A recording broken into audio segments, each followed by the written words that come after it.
बिस्मिल्लाहिर्रहमानिर्रहीम, अस्सलाम वालेकुम। इस वक्त पूरे भारत में उनकी इंटेलिजेंस एजेंसियों, उनकी आर्मी में हर जगह खलबली मच गई है। हुआ यूँ है कि इंडियन आर्मी की जानिब से खबर ये ब्रेक की गई है कि हमने चाइना के एक फौजी को गिरफ्तार किया है जो लद्दाख के डेमचोक एरिया के अंदर आया था। वहां से हमने उसको गिरफ्तार किया है और इनका जो अभी तक पॉइंट ऑफ व्यू सामने आया, उन्होंने कहा है कि चाइना का ये जो फौजी हमने पकड़ा है ये यहाँ पर कोई जासूसी करने के लिए आया था या कुछ करने के लिए आया था, हमें अभी तक वाज़ा नहीं। लेकिन इस चाइना के सोल्जर से हमें बहुत सारे मिलिट्री डॉक्यूमेंट्स मिले हैं, हमें सिविल डॉक्यूमेंट्स मिले हैं, खुफिया मालूमात इससे मिली है और हमें चाइना की जानिब से रिक्वेस्ट की गई है कि आप हमारे इस फौजी को छोड़ दें। और उसके बाद इंडियन आर्मी ने ऐलान किया है कि हम प्रोटोकॉल के तहत इनको छोड़े हैं।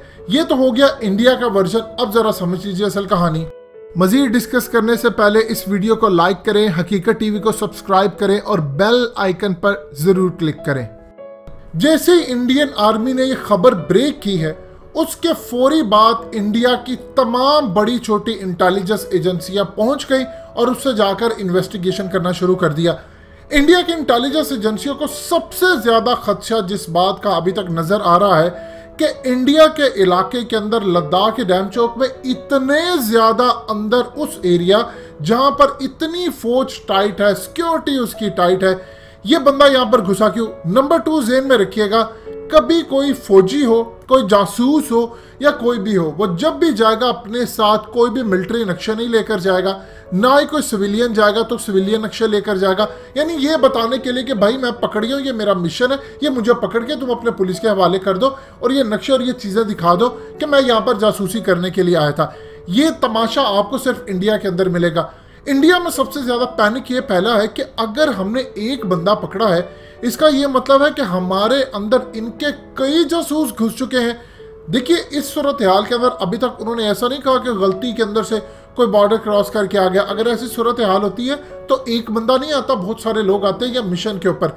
चाइना इस सूरत हाल के अंदर जो वो इलाके हैं वो ऐसा नहीं है कि आपको दूर दूर तक तो कोई चीज़ ही नजर नहीं आती, वहाँ ऑक्सीजन का मसला है, वहाँ पर बर्फ पड़ रही है। ये सूरत हाल के अंदर अगर इनके हाथ जो फौजी आया है उस पर अभी तक चाइना ने कोई रिएक्शन नहीं दिया। ये बात बिल्कुल सच है कि चाइना की जानिब से उनको कहा गया, लेकिन इंडिया उसको कह रहे रिक्वेस्ट की गई है, चाइना की जानिब से धमकी दी गई है कि किसी सूरत हमारे इस जवान को अगर खरोश भी आती है तो इंडिया से उसका बदला बहुत भयानक लिया जाएगा और ऐसा बदला लिया जाएगा कि इंडिया का एक की बजाय 10 गुना नुकसान होगा। ये अब तक जो डेवलपमेंट सामने आई है, जो अंदर की वो हकीकत टीवी आपको बता रहा है।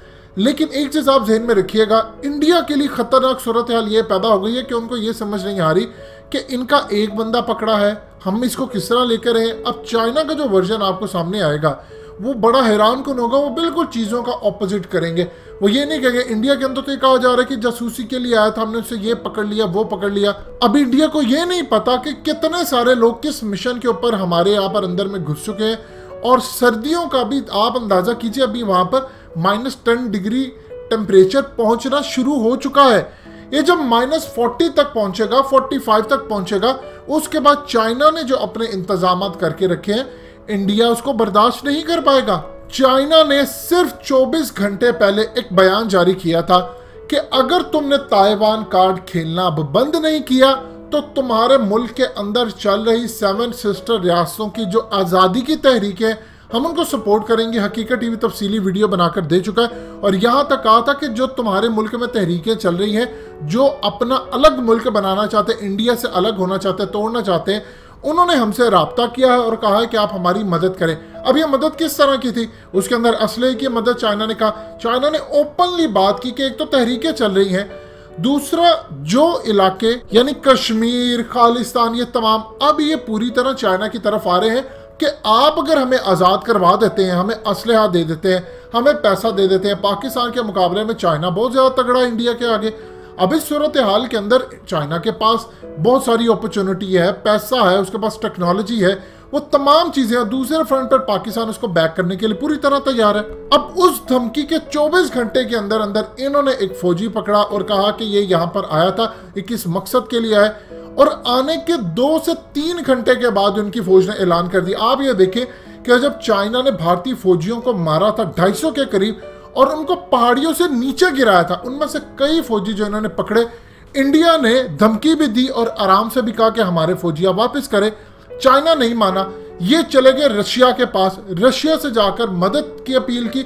रशिया ने चाइना को कहा, उनसे सारी मालूमात लेकर, उनसे सारा टेस्ट करके सब कुछ करने के बाद उन्होंने फौजी आहिस्ता इनके रवाना किए और वो भी इन्होंने पार्शियल इनको सेगमेंट्स में दिए, यानी किसी दिन कुछ फौजी भेजे, किसी दिन कुछ फौजी भेजे और उसके बाद इनको जलील करके उनसे तमाम इंफॉर्मेशन और डाटा ले लेके उसके बाद इनको भेजा गया। अब इंडिया ने कहा देखिए जी चाइना का फौजी आया है, ये बड़ा जख्मी था, इसका मतलब इन्होंने इसको मारा है। इन्होंने तो कहा था कि अगर हमने अलाउ कर दिया अपनी फौजों को कि कोई भी चाइना का फौजी है आप उसको मार दो।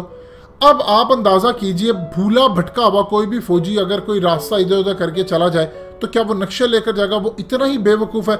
अगर इतनी चाइना की फौज बेवकूफ़ होती तो क्या वो आज इंडिया पर इस तरह राज कर रही होती? सवाल ही पैदा नहीं होता। खदशा इंडिया को सिर्फ इस बात का लगा हुआ कि ये हमारे अंदर तक घुस गए हैं। आप ये देखिए कि अगर उनकी आर्मी की जानिब से ये बात आती है, पहले वो कह रहे थे 2 फ्रंट जंग होने जा रही है, अब वो कह रहे हैं 2.5 फ्रंट जंग होने जा रही है। 2.5 फ्रंट क्या है? एक चाइना, एक पाकिस्तान और आधा जो है वो इंडिया के अंदर से जो बगावत उठने वाली है। अगर उनकी इंटेलिजेंस एजेंसियों ने ये बात की है कि बगावत उठने जा रही है और ये 2.5 जगहों से हम पर हमला होगा, इसका मतलब है अंदर से भी उनकी तहरीकें उठ जाएंगी। आपको क्या लगता है कि अगर ऐसी सूरत हाल होगी तो सिख जो उनकी फौज के अंदर है या आम जो सिख है वो इस अपॉर्चुनिटी को कैश नहीं कराएंगे? बिल्कुल करवाएंगे। क्या कश्मीरी कैश नहीं करवाएंगे? अगर फारूक अब्दुल्ला उठकर ओपनली ये बात करता है कि चाइना आए, आकर हमारी मदद करे, हम इस मदद के तहत अपने आप को आज़ाद करवाएं, तो फिर आप अंदाज़ा कर लीजिए कि इंडिया के अंदर सूरत हाल क्या है कि वो ओपनली जब इस तरह की बात हो रही है कि चाइना अब आकर हमें बचाएगा, वो उसको नहीं रोक पाए तो पाकिस्तान को वो किस तरह रोकेंगे? यही वो चीज़ है कि पाकिस्तान के अंदर ये जो सफदर अवान की गिरफ्तारी, कभी उसकी गिरफ्तारी, ये जलसे सारे का सारा आपकी फौज का फोकस था लद्दाख पर, कश्मीर पर। आप DGISPR की उस बात को याद रखें कि जितना जंग का खतरा अब है 72 सालों में कभी भी नहीं था। तो आप यहाँ से अंदाज़ा कर सकते हैं कि फौज को इस लम्हे किस तरह आपने इंगेज किया है। दूसरी जानिब ये टैक्टिक्स होते हैं आपके, और दूसरी जानिब अमेरिका ने अब ऐलान क्या कर दिया है? अमेरिका ने इवन के ऐलान कर दिया है कि इंडिया के खिलाफ कोई हमला होता है तो वो बर्दाश्त नहीं किया जाएगा। और इवन के ताइवान के अंदर अब अमेरिका ने ही ऐलान किया, उनके रॉबर्ट ओब्रायन ने आकर ये बात कही कि चाइना हमला करने जा रहा है। उसने DF-17 अपने तैनात कर दिए हैं जो कि 2500 किलोमीटर तक की रेंज का मिसाइल है और पूरी तरह जाकर वो हिट करेगा। उसके बाद सूरत हाल आप अंदाजा कर ले चाइना की इस धमकी को मद्देनजर रखें और इस फौजी की। आने वाले वक्त के अंदर इंडिया को पता चलेगा उसकी कितनी ज्यादा इंटेलिजेंस मालूमात डायरेक्टली चाइना और पाकिस्तान को उन्हीं के अंदर की फौज और एजेंसियों के लोग प्रोवाइड कर रहे हैं। इंडिया को पता है कि इंफॉर्मेशन अंदर से निकल के पाकिस्तान के पास गई थी। 27 फरवरी को बिपिन रावत यहाँ पर मौजूद है। इसका मतलब है कोई चाहते थे उनके जनरल्स कि बिपिन रावत को उस दिन आप ठोक दें और बिपिन रावत फारिग हो जाए और उसकी जगह कोई और आ जाए। ये तो भी पाकिस्तान ने उनको जाकर सबक नहीं सिखाया, सिर्फ हमने ट्रेलर दिखाया। तो सोचिए कि जब हम सबक सिखाने वाले होंगे तो जो चाहे मोदी कहाँ पर है, अमित शाह कहाँ पर है, डिफेंस मिनिस्टर राजनाथ सिंह कहाँ पर है, बिपिन रावत कहाँ पर है, निर्वाणे कहाँ पर है, ये सब की सब इंफॉर्मेशन अल्हम्दुलिल्लाह पाकिस्तान के पास होगी।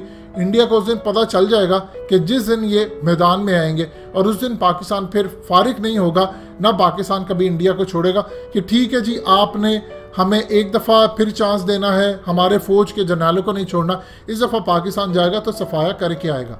दोस्तों, हकीकत टीवी को सब्सक्राइब करना मत भूलिए, वीडियो को लाइक करें, शेयर करें और कमेंट सेक्शन में अपनी राय का इजहार ज़रूर करें।